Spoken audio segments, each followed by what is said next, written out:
Stay black in America. Don't go anywhere. Don't believe the fake out.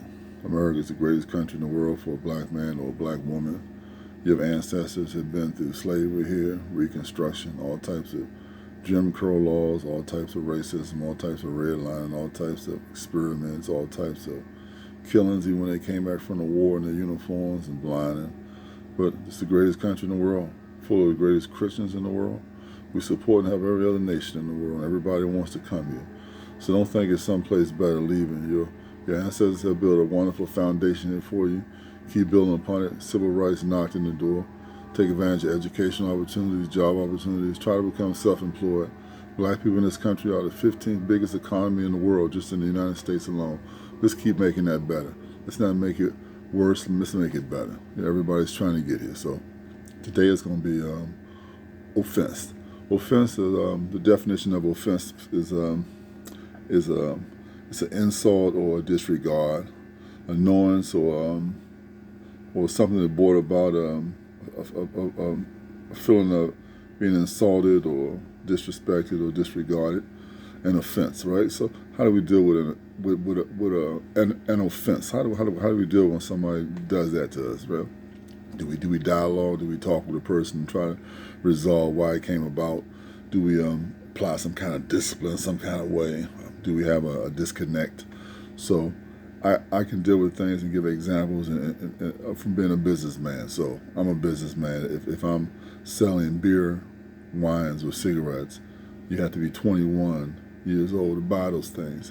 If someone were to come to my store and I say, well, your ID, I can't recognize your age. You don't look like me, evidently, so can't tell whether you're 21 or not. And the person proceeds in cussing and demanding to be sold something, then the only thing I can do to a person like that, I can give them a little bit of dialogue. But I can basically tell them, hey, you don't have your ID. I don't know how old you are. Yeah, you should have to find another place you go and spend your money, man. Maybe they'll accept you by just saying that you're old enough. I don't want to be fined for selling somebody underage beer or cigarettes or wine. Someone comes in the store with a dog, and they can't seem to control the dog. Dog's barking at people, dog's trying to urinate in your store, and you tell the person, hey, man, you can't control your dog, ma'am or miss or man, whatever.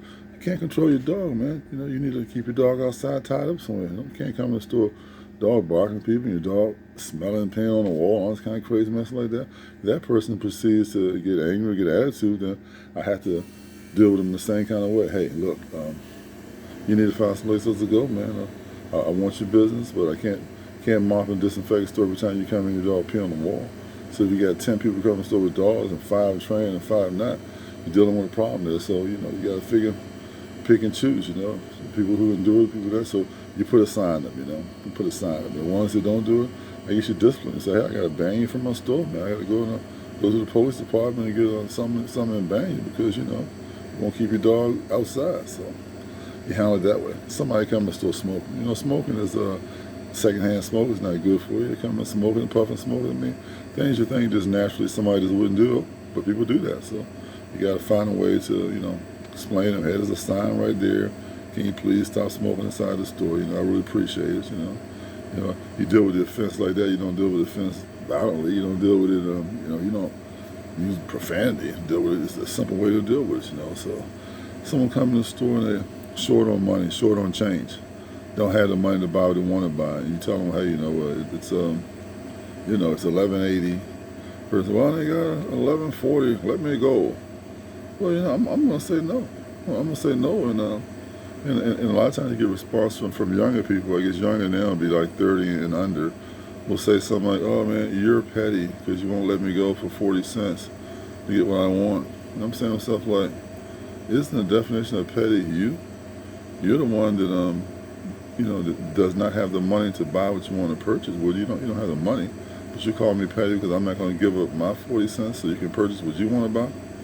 Well, that 40 cent might be petty to you, but that 40 cent means a lot to me. Profit margins are small, so we need to make as much money as you can make and sell things on what they're supposed to be sold for. A businessman should have to explain it to somebody. Somebody shouldn't come and grown women shouldn't be begging you to go for certain things, man. Just you deal with it the way you have to deal with it. So it's basically how you handle those situations. So in every kind of offense, every kind of thing somebody says or do, you're in control of how you respond to the offense. You either can respond real emotional to it, you can keep your level about it and respond to it, or you can get, indignant yourself, and that's not going to solve anything. So any kind of offense, you control it. You either make the offense powerless or you give the offense power. So in any instance in life, when you go to something, you have to examine the situation. You learn from everything. You learn a person's personality by the way they respond to whatever things that you mentioned to them. You learn a lot through offense. So never ignore an offense. There's always something to be learned from it. There's always something to take to another level. And the only kind of offenses that have to go to another level, somebody brands your gun, well, they're going to get the police called on them. Someone threatens your life, they're going to get the police called on them. So some things you got to take to another level, and some things you don't. But remember, you always control the level that you're going to take it to, and whether you just disconnect, disregard it, and just go on to the next person, man. Don't even waste your time with it. So hopefully this helps somebody. Hopefully this helps you get out of not getting in situations where you're arguing back and forth, or you're, get into a space where you don't want to be at. So, accept Jesus Christ, your Lord and your Savior. Trust in God of all things. Have faith, and see you on the next one.